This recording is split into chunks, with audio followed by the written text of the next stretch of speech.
नमस्कार दोस्तों, मैं हूं अनूप श्रीवास्तव और आप देख रहे हैं मेरा चैनल। दोस्तों, यूजीसी 2026 के नए नियमों पर सुप्रीम कोर्ट ने गुरुवार को रोक लगा दी।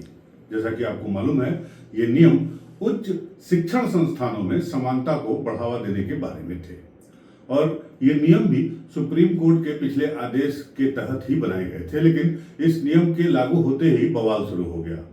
15 जनवरी को ये नियम लागू किया गया और उसके बाद से जो है हर जगह पूरे देश में इसके खिलाफ धरना प्रदर्शन, विरोध प्रदर्शन होने लगे। उसके बाद इसको लेकर सुप्रीम कोर्ट में याचिकाएं दाखिल की गई और उन याचिकाओं पर सुनवाई करते हुए सुप्रीम कोर्ट ने गुरुवार को ये फैसला दिया और फिलहाल के लिए इन नए नियमों पर स्टे लगा दिया है। लेकिन इस वीडियो में हम आपको बताएंगे कि आखिर किस वजह से जो केंद्र सरकार है, केंद्र में मोदी सरकार है, उसको इस नियमों को लेकर एक तरह से कहिए कि ऐसी परिस्थितियों का सामना करना पड़ा जो निश्चित रूप से उन लोगों ने उम्मीद नहीं की होगी। अच्छा, खास बात यह भी है कि ये नियम जो है, जब कल सुप्रीम कोर्ट ने इन पर रोक लगाई तो जाहिर की बात थी कि सवर्ण तबका जो है इस फैसले को लेकर जश्न मना रहा था, मिठाइयां बांट रहा था। लेकिन इसके ठीक बाद आज से या यूं कहें कि हर जगह आज की तारीख से जो विपरीत गुट है, यानी ओबीसी और दलित वर्ग के जो छात्र हैं, उन्होंने भी कई जगहों से उनके प्रदर्शन करने की सूचना आई है। जाहिर सी बात है कि केंद्र सरकार के लिए, यहाँ तक कि जिन राज्यों में बीजेपी की सरकार है, वो उसके लिए एक ये एम्ब्रेसिंग सिचुएशन है। तो पहले इस फैसले के बारे में बात करते हैं कि आखिर सुप्रीम कोर्ट ने क्या कहा, जिसकी वजह से केंद्र सरकार को या इन नियमों को बनाने वाले यूजीसी संस्था को जो है आलोचनाओं का सामना करना पड़ा है। यहाँ तक कि सुप्रीम कोर्ट ने भी इन नियमों पर तल्ख टिप्पणी की है। तो आइए जानते हैं पहले कि सुप्रीम कोर्ट का फैसला क्या आया इसके बारे में और इसकी अगली तारीख कब की है, इस पर क्या सुनवाई है, सुप्रीम कोर्ट ने केंद्र को और यूजीसी को क्या सलाह दी है। जैसा कि मैंने आपको बताया दोस्तों कि ये नियम उच्च शिक्षण संस्थानों में समानता को बढ़ावा देने के बारे में थे और इस नियम को लेकर विवाद उत्पन्न हो गया। जगह जगह धरना प्रदर्शन, विरोध प्रदर्शन किया गया और किए जा रहे थे। इसके बाद इस नियम को सर्वोच्च न्यायालय में चुनौती दी गई थी और अब सर्वोच्च न्यायालय ने कहा कि अगर वह इस मामले में हस्तक्षेप नहीं करते, ध्यान से सुनिएगा, सर्वोच्च न्यायालय ने क्या कहा। सर्वोच्च न्यायालय ने कहा कि अगर वह इस मामले में हस्तक्षेप नहीं करते तो ये नियम समाज पर खतरनाक प्रभाव डाल सकते थे। मतलब यूजीसी के नियम समाज को बांटने वाले हैं। बड़ी बात कही सुप्रीम कोर्ट ने और सुप्रीम कोर्ट ने इस मामले में केंद्र सरकार और यूजीसी दोनों को नोटिस जारी किया है, जिन्हें 19 मार्च तक अपना जवाब दाखिल करना होगा और इस मामले की अगली सुनवाई 19 मार्च ही रखी गई है। साथ ही साथ सुप्रीम कोर्ट ने केंद्र सरकार को यह भी सलाह दी कि इन नियमों की समीक्षा के लिए कानून की जानकारी रखने वाले लोगों की एक कमेटी भी बनाई जानी चाहिए या होनी चाहिए। अब देखिए कि जो बातें मैंने कही वो तकरीबन हर बड़े समाचार पत्रों में लिखी गई है। खासकर मेरे हाथों में इस वक्त टाइम्स ऑफ इंडिया की प्रति है अखबार की, और इसने सीधा सीधा ये लिखा है ऊपर कि will divide society, SC stays new UGC equity regulations. Dhananjay Mahapatra की ये रिपोर्ट है और इसमें यह कहा गया है कि सुप्रीम कोर्ट ने गुरुवार को यूजीसी उच्च शिक्षण संस्थानों में समानता को बढ़ावा देने वाले नियम 2026 को अगली सुनवाई तक के लिए स्थगित कर दिया। अदालत ने इन प्रावधानों पर गंभीर आपत्ति भी जताई है और कहा कि ये समाज में विभाजन को बढ़ावा दे रहे हैं या दे सकते हैं और जाति विहीन समाज के लक्ष्य पर खतरनाक प्रभाव डाल सकते हैं। गौरतलब है कि हर पार्टी ये कह रही है कि जाति पात से नहीं, सब एक हैं, सब समान है, लेकिन कोई पार्टी इस पर काम नहीं करती है। अब मुख्य न्यायाधीश सूर्यकांत और न्यायमूर्ति जॉय मौल्या बागची की पीठ ने इस पर सुनवाई करते हुए कहा कि हमें ये कहते हुए दुख हो रहा है कि प्रथम दृष्टया इन नियमों की भाषा जो है वो बेहद अस्पष्ट है, यानी भाषा क्लियर नहीं है। इनके प्रावधानों का दुरुपयोग किया जा सकता है और इन्हें दोबारा गढ़ने और संशोधित करने की आवश्यकता है। इसी के साथ सुप्रीम कोर्ट ने साल 2012 के रेगुलेशंस को अगले आदेश तक लागू रखने का आदेश पारित कर दिया है।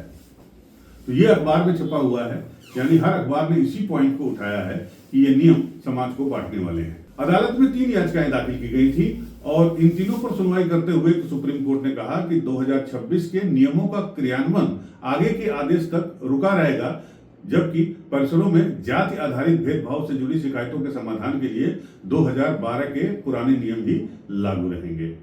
अब केंद्र सरकार और यूजीसी को 19 मार्च तक जवाब दाखिल करने का निर्देश देते हुए पीठ ने कहा कि हम 2026 के नियमों की संवैधानिक वैधता और कानूनी आधार की भी जांच करना चाहते हैं। हम चाहते हैं कि केंद्र सरकार अदालत की सहमति से प्रतिष्ठित शिक्षाविदों और सामाजिक परिस्थितियों की समझ रखने वाले विशेषज्ञों की एक समिति गठित करे जो इन नियमों और इनके संभावित प्रभावों का अध्ययन करे। बड़ी बात कही सुप्रीम कोर्ट ने। अब सबकी निगाहें केंद्र सरकार की ओर होंगी कि इस कमेटी कब गठित होती है और इस कमेटी में कौन कौन से लोग शामिल किए जाते हैं।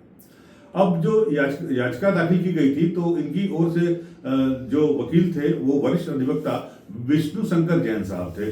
आपको पता है कि राम मंदिर में इनका काफी कुछ योगदान रहा है और जैन साहब ने कहा कि ये नियम मानकर चलते हैं कि भेदभाव केवल कुछ विशेष जातियों के छात्रों के साथ ही होता है और सामान्य वर्ग के विद्यार्थियों को इसके दायरे से बाहर कर देता है। और इसी बात पर सबको आपत्ति भी थी कि सामान्य वर्ग के लोगों को शामिल इसमें नहीं किया गया था, छात्रों को। तो दोस्तों सवाल ये उठता है कि आखिर केंद्र सरकार की फजीहत किसने कराई।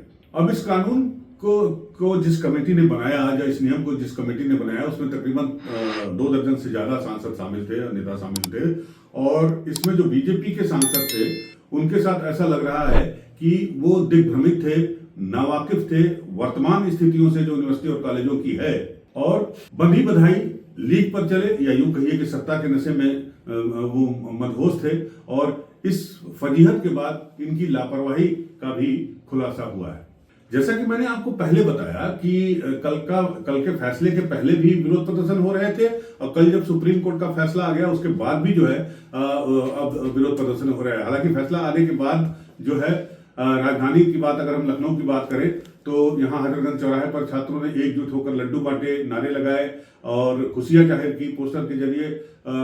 इसके पहले वो अपना विरोध दर्ज करा रहे थे और जानते हैं उन पोस्टरों पर क्या लिखा था? उन पोस्टरों पर लिखा था कि तिलक तराजू और तलवार नहीं सहेंगे अत्याचार। तो इस तरह से उन्होंने अपने तेवर दिखाए, लेकिन बाद में उनकी खुशियां भी दिखाई दी और जगह जगह लोगों को रोककर उन्होंने लड्डू वड्डू बांटे, खुशियां दिखाई। बनारस में लोगों ने गुलाल लगा के जो है ये खुशी मनाई और सुप्रीम कोर्ट के फैसले को न्याय की जीत बताते हुए कहा कि ये संघर्ष की पहली सफलता है और अपने अधिकारों की रक्षा के लिए आगे भी आंदोलन जारी रहेगा। तो जैसा कि मैंने आपको बताया कि जिस तरह से छात्रों का विरोध प्रदर्शन हो रहा था, सवर्ण गुट के छात्रों का, और उसके बाद जो सीनियर लोग थे उसमें से बहुत सारे बीजेपी के नेता भी थे और उसके साथ साथ अलंकार अग्निहोत्री का मामला सामने आया, बरेली के सिटी मजिस्ट्रेट की, जिन्होंने खुलेआम जो है इसकी आलोचना करते हुए अपना इस्तीफा सौंपा, बाद में उनको निलंबित किया गया। पिछले वीडियो में मैंने आपको ये दिखाया भी था, आप जाके देख सकते हैं हमारे पिछले वीडियो को इस बारे में। अब इसके साथ साथ जो है जब बड़े नेताओं ने इसमें दखल देना शुरू किया, अगर सबसे बड़े बात करें नेताओं की अगर उत्तर प्रदेश से, तो वो थे कलराज मिश्रा जी, जो बीजेपी के उत्तर प्रदेश के अध्यक्ष रह चुके हैं, साथ ही साथ वो राज्यपाल रह चुके हैं और कल्याण सिंह के समय भी उनका प्रभाव काफी ज्यादा था। उनकी राजनाथ सिंह जब मुख्यमंत्री थे तो जो कलराज मिश्रा साहब थे वो बीजेपी के प्रदेश अध्यक्ष थे। उन्होंने एक बयान जारी करके लखनऊ में कहा कि ये नियम जो हैं, ये जो यूजीसी 2026 के नियम हैं, ये संविधान के खिलाफ है, इन नियमों में सुधार होना चाहिए, नहीं तो इनको तत्काल वापस लिया जाना चाहिए। तो जाहिर सी बात है जब बीजेपी के बड़े बड़े नेताओं ने बयान देना शुरू किया उसके बाद बीजेपी में खलबली शुरू हुई और इसके साथ ही साथ एबीवीपी का भी स्टैंड सामने आया। एबीवीपी का भी जो नजरिया था वो ये था कि ये कानून ठीक नहीं है। जब अपने ही लोगों के द्वारा इसकी आलोचना शुरू हो गई तो बीजेपी में खदबदाहट शुरू हो गई, मामला तूल पकड़ रहा था। हालांकि आरएसएस की तरफ से कोई बयानबाजी नहीं की गई। वैसे बीजेपी और आरएसएस दोनों को समझ में आ रहा था कि मामला गंभीर हो रहा है। इस दौरान धर्मेंद्र प्रधान जी हाँ, पहले हम आपको बता दें कि इस जो कमेटी थी जिसने ये यूजीसी 2026 का नियम बनाया, इसमें कौन कौन लोग बीजेपी की तरफ से शामिल थे, तो वो नाम मैं आपको बता देता हूं। तो आपको बता दें कि यूजीसी एक्ट 2026 के अध्ययन और समीक्षा करने वाली संसद की साझा जो संसदीय समिति बनी थी उसके अध्यक्ष थे मध्य प्रदेश के पूर्व सीएम रहे और कांग्रेस के स्टालवार नेता, राज्यसभा में कांग्रेस के सांसद रहे दिग्विजय सिंह थे। इसमें कुल 30 सांसद थे जिसमें संबित पात्रा, बांसुरी स्वराज, पूर्व कानून मंत्री रविशंकर प्रसाद और बंगाल से चुनकर आए जज गंगोपाध्याय, राजस्थान के वयोवृद्ध नेता घनश्याम तिवारी के अलावा और भी जो है कई लोग शामिल थे। लेकिन किसी को ये समझ में नहीं आया कि ये नियम जो है एक तरह से बीजेपी के लिए एक असहज करने वाली स्थिति पैदा कर सकती है। तो सवाल उठता है कि क्या यूजीसी कानून बनाने की समझ ज्वाइंट एमपी कमेटी के एमपी जनों को नहीं थी? अब इस दौरान जो है उच्च शिक्षा मंत्री केंद्र सरकार में धर्मेंद्र प्रधान का बयान आया, जिसमें उन्होंने कहा कि किसी के साथ कोई जो है वो नहीं की जाएगी, लेकिन उनका बयान गड़बड़ होकर रह गया। और धर्मेंद्र प्रधान का बयान भी जो है इस मामले को सुलझाने में मुख्य भूमिका निभाया। अब जाहिर सी बात है कि धर्मेंद्र प्रधान जो है वो उड़ीसा से आते हैं।